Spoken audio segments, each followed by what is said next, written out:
मेंढक और बैल।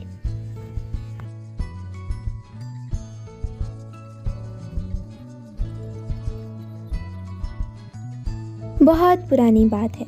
किसी घने जंगल में एक तालाब था जिसमें ढेर सारे मेंढक रहते थे। उन्हीं में से एक मेंढक अपने 3 बच्चों के साथ रहता था। वो सभी तालाब में ही रहते और खाते पीते थे। उस मेंढक की सेहत अच्छी खासी हो चुकी थी और वो उस तालाब में सबसे बड़ा मेंढक बन चुका था। उसके बच्चे उसे देखकर काफ़ी खुश होते थे। उसके बच्चों को लगता कि उनके पिता ही दुनिया में सबसे बड़े और बलवान हैं। मेंढक भी अपने बच्चों को अपने बारे में झूठी कहानियाँ सुनाता और उनके सामने शक्तिशाली होने का दिखावा करता था।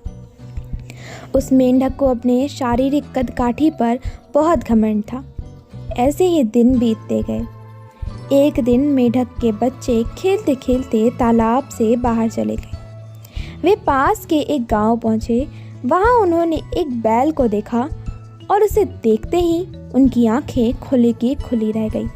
उन्होंने कभी इतना बड़ा जानवर नहीं देखा था। वो बैल को देखकर डर गए और बहुत ज़्यादा हैरान हो गए।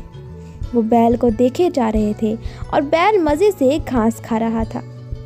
घास खाते खाते बैल ने ज़ोर से हुंकार लगाई।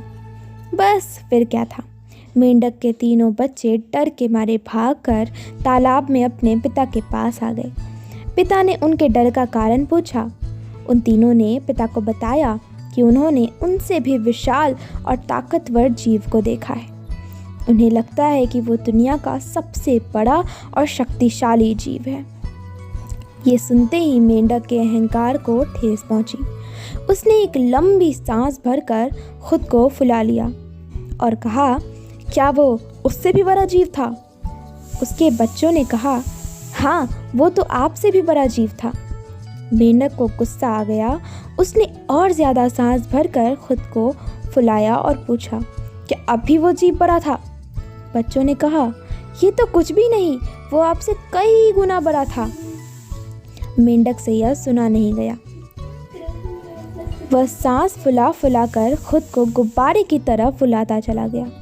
फिर एक वक्त आया जब उसका शरीर पूरी तरह फूल गया और वो फट गया और अहंकार के चक्कर में अपनी जान से हाथ धो बैठा। इस कहानी से हमें ये सीख मिलती है कि कभी भी किसी बात का घमंड नहीं करना चाहिए। घमंड करने से खुद का ही नुकसान होता है।